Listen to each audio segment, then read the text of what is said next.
come up to 35s. These things are not light, they're not the easiest to move around.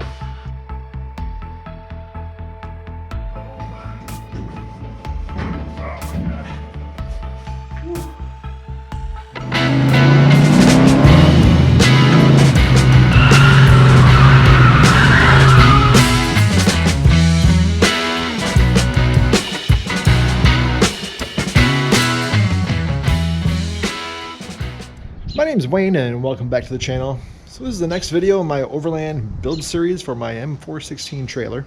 And today we're going to be installing all the suspension and axle and tires back onto the trailer. Now in my last video we installed the DZ tongue box and made a bracket to install it, and that came out really slick. So I did end up going with a new axle, really for two reasons. One, I wanted a stronger axle, so I went with a 3500 heavy duty axle. And the other reason was I really wanted to go with electric brakes. You know, there's always a big conversation about, do you need those with your overlanding trailer, or any trailer really for that matter? And for my purpose, since I'm going to be adding some weight to it, I'm going to be ordering a new axle anyway. I figured why not spend a little extra money and get the electric brake. So now was the right time to do it. So I end up also getting new springs. I went with 10-leaf springs as well as new shackles and U-bolts and new shocks. Just basically wanted to replace everything that was under there. And I also have a new set of wheels and tires for it, which I'll show you in a little bit. So I'm going to start out first with installing the rear shackles. Now I know they look a little rough right now, but don't worry, I'll be refinishing those later. Right now I'm just doing the mock and build up, and later once it's all done with the fabrication, we'll strip everything down and get these painted. Now, I'm not too sure what was going on in these originally, but they were a mess. The C shackle was just, you know, flopping around inside here. And from my understanding, the originals were supposed to have a bushing. They didn't have it in here. And what I ended up doing is I went over to my buddy Mike's over at 33 Mile Garage. He's got a great YouTube channel, which I'll put a link to. And we put these on his Bridgeport. We milled out the hole because it was oversized. And then I was able to put in these sleeves and tack those in place. So this is going to work out perfect, because these heavy duty mounts that I got from Vintage Jeep Parts, I'll put a link to these in the video description as well.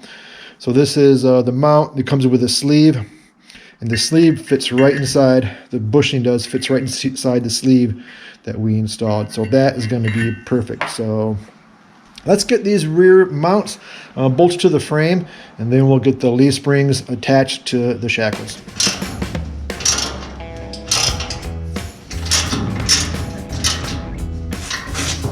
Now I won't be installing all the hardware right now, just for this mock-up. These have 4 bolts per shackle mount, and I'm just going to do 2. I'm just going to keep it simple while I'm getting everything, just like I said, mocked up right now. So now I'm going to replace all the hardware too. These things are pretty nasty, and like I mentioned, we'll get these brackets all cleaned and powder coated hopefully, and yeah, make it looking a lot better. I just want to get the new axle in and the wheels and tires and see how it all fits up. All right, let's get the front shackle mounts on. Now it's time to install the front leaf spring mounts. Thankfully, these weren't worn out and these are in good shape, other than the heavy rusting and pitting on them. But again, we'll get these things cleaned up. So these don't have a shackle, right? The leaf spring goes right in the front. Leaf spring eye goes right through the front hanger as well, and then you just have like a greasable like pin that goes through it and bolts it right in. So let's get these bolted in.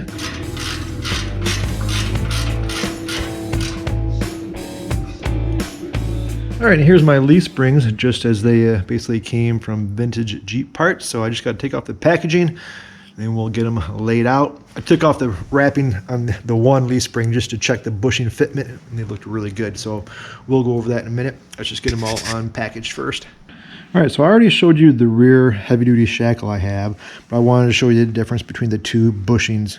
So there's a bushing that goes in the front and the rear of each leaf spring eye, and you can see they are a different size. The one for the rear is definitely a larger OD and ID. So that's kind of nice. I mean, but one thing to think about is the leaf springs can only go in one way. You can see the front has, you know, there's the front has the smaller eye, and if you try to put this bushing in the rear, that is no bueno, won't work.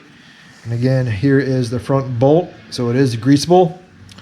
And again, it'll have a nice fit right there for that bushing, and this bushing will get slid in when we install this shackle as well. So that's the difference between the front and the rear. So when you install it, you just need to know that. So other than that, let's get the leaf springs installed in the rear shackle mount. So the mounts are on the trailer frame for the leaf spring shackles, and now I want to do the shackles themselves. But before I do that, I want to get the bushings pressed into the leaf spring eyes. So we have one in front and back. And again, like I mentioned, they're different sizes. And what we're going to do, we're going to grease these up really well on the outside, and then we're just going to lay the leaf spring on the bench and then put the eye with the bushing in the vise, compress it, and work those in. So they're a pretty good press fit. You're not going to get those in really easy. So the vise should make quick work out of it. So let's get the bushing selected. Here's the one for the front.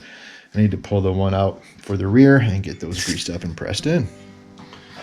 First, we'll put a big dollop inside that eye. Get that all lubricated for both of them while we're at it. You definitely don't want to do this dry, that's for sure. At least in my opinion. All right. And now we're going to put some on the outside of the bushing as well. But that should be good.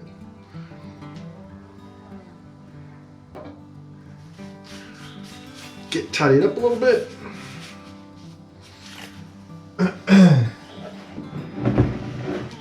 Let's see if we can balance this out. This is not my biggest vise. I have a bigger vise in the basement, but you know, this will work. So we just want to get that in there. Try to get that lined a little better. There we go. And now,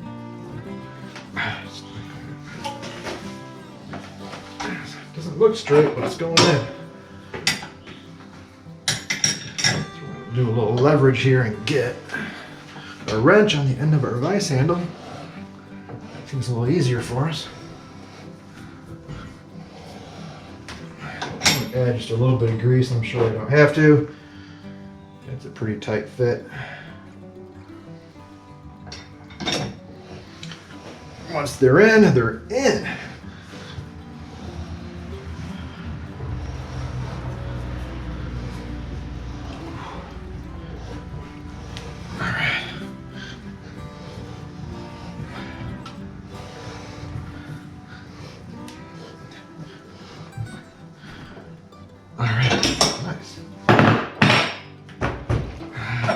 Yeah.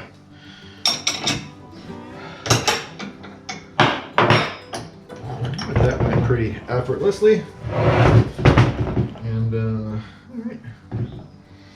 Now we'll spin her around, wipe that off a little bit.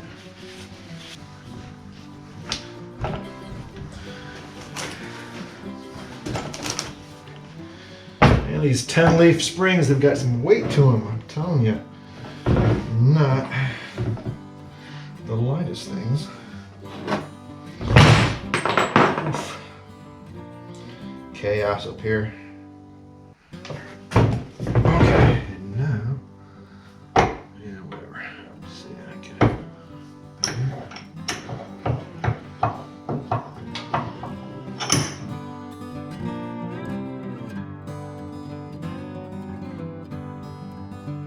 All right, now it's time to put our heavy-duty shackles in the mount, and what we're going to do is just gotta unscrew this bushing. It's pretty neat. These links actually are threaded, so the bolt threads into the nut as well as this end link there. So it's kind of unique, but these things are really thick, so which is nice. If you're going to be doing some serious off-roading, you definitely want some really stiff end links, as these leaf springs can put a lot of stress on these end links. So these things are massive. So now I'm not going to worry about greasing this bushing right now. I'll do that later during the final assembly, but they just slide in real nice and easy. So what we're going to do is, oh yeah, that's the other end, that's the inside. So you definitely want the bolt on the outside. I think so anyway. Kind of makes sense.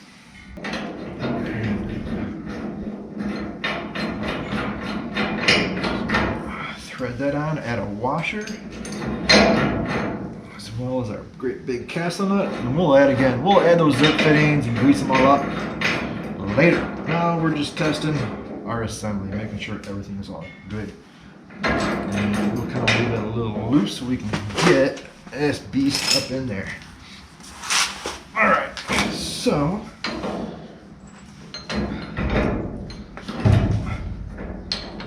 let's see how this works.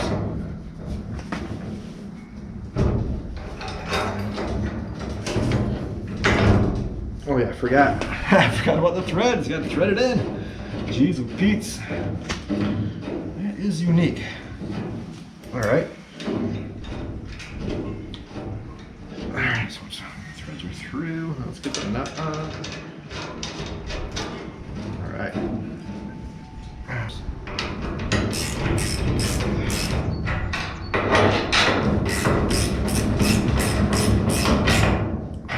All right, good. Good enough for now. All right, so now let's get the axle in place. So I ended up ordering my trailer axle from Trailer Parts Outlet. They're down in Texas. They were able to make this custom to the size I wanted, and you know, they shipped it out really quick, and so far it looks really great. I've been really happy with their service. And here's a calculation that I use to determine my axle width that you can use for your build.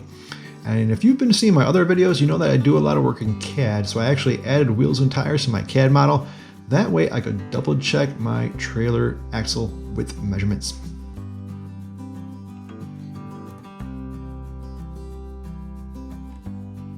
All right, so I just moved the axle in location.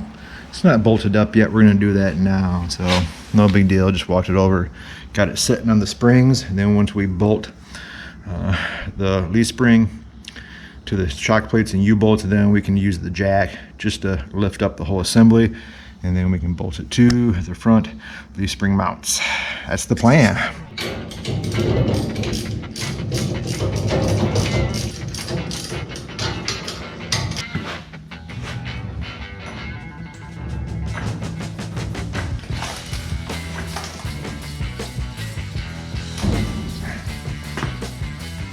This might have been the hard way. Definitely got to shift the whole like axle rearward a bit. All right, I was just able to get the passenger side in, so that one lined up a lot better. So let's go back to the driver's side, see if we can pull it around and finagle it back in. Just wiggle. Take a little slack off these rear shackle out. Let's see how it's here now. I can see half the hole, so we're getting there. All right. Be careful pulling on this thing while it's sitting in the jacks.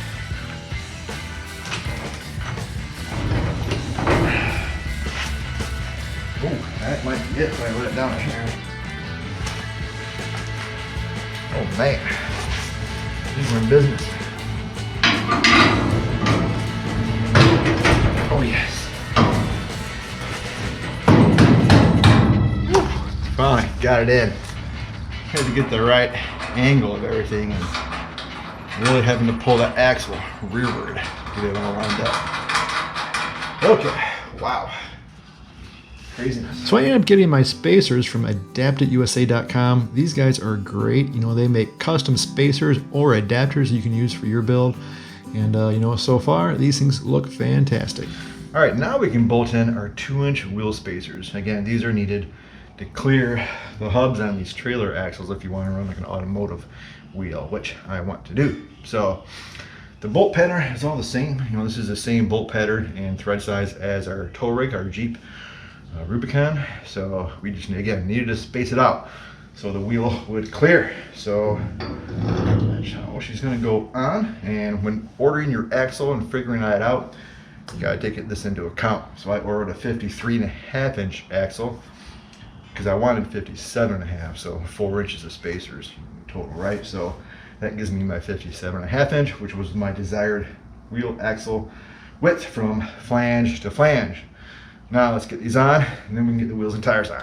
All right, now it's time for the wheels and tires, and I'm really excited for this. I think these things are pretty cool, and Let me know what you think of these in the comments below. So I think they're gonna match our tow rig perfectly, so check them out. So here they are. These are the 17x8 wheels I'm gonna be running on the trailer. And the reason is we just sold our JK Sahara and picked up a Rubicon Extreme Recon Edition. So with that being said, trying to find like the takeoff Rubicon wheels for that edition are next to impossible. So I found these. These are Defiant DF01s, and it's really close match to the Extreme Recon wheels. So they're really reasonably priced. So with that being said, let's get this thing mounted up and see how it looks on the trailer. So trying to find takeoffs off of an Extreme Recon is pretty next to impossible. But after a little research, I found these Defiant DF01s are a really close match, and a bonus is they are the exact same size as the stock wheels on our Extreme Recon.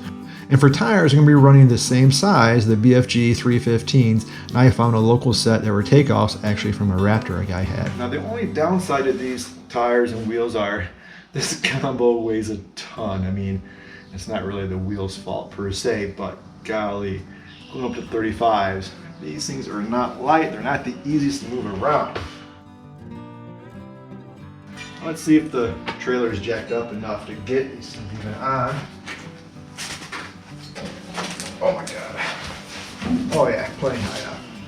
Shoot, I think it could come down a little bit actually. Oh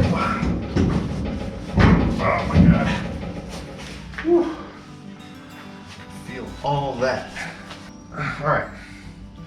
And the great thing is, I spec these spacers all out and the axle to match the Jeep. So everything is going to be the same bolt pattern and stud size as well. So let's get these ligaments on.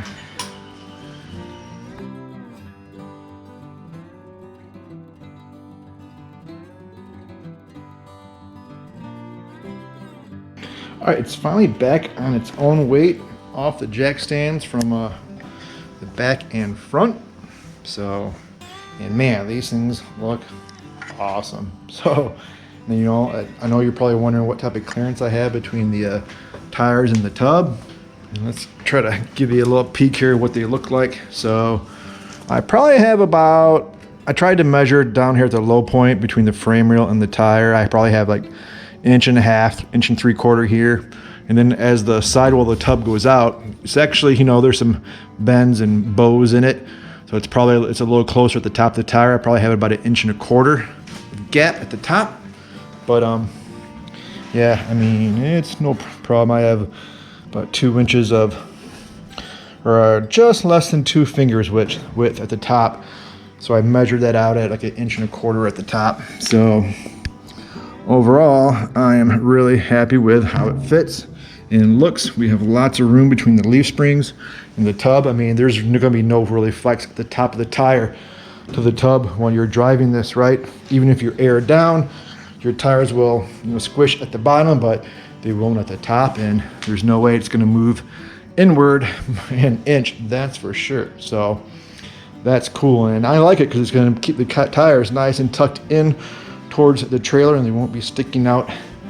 And it's just going to give me a little more clearance, trying to fit through tight places on the trail as well. So, and I also like how much room I have here. I was concerned that the top of the tire would be really close to this body line or where the fender was, but we're going to have to make some fenders or modify the existing ones.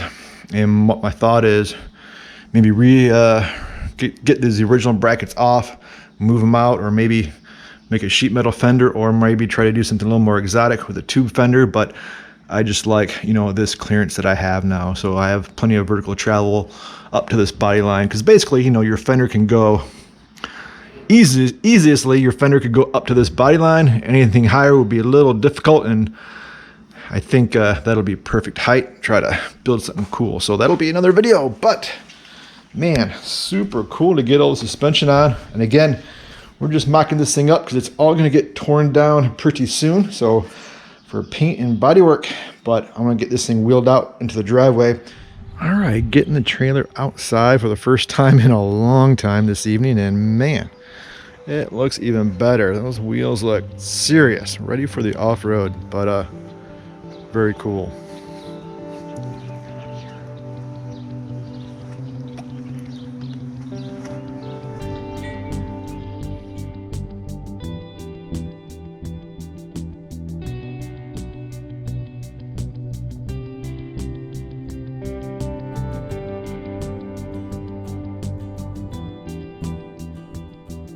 There's a shot of the links. Yeah, no shocks on it yet. We'll add those later.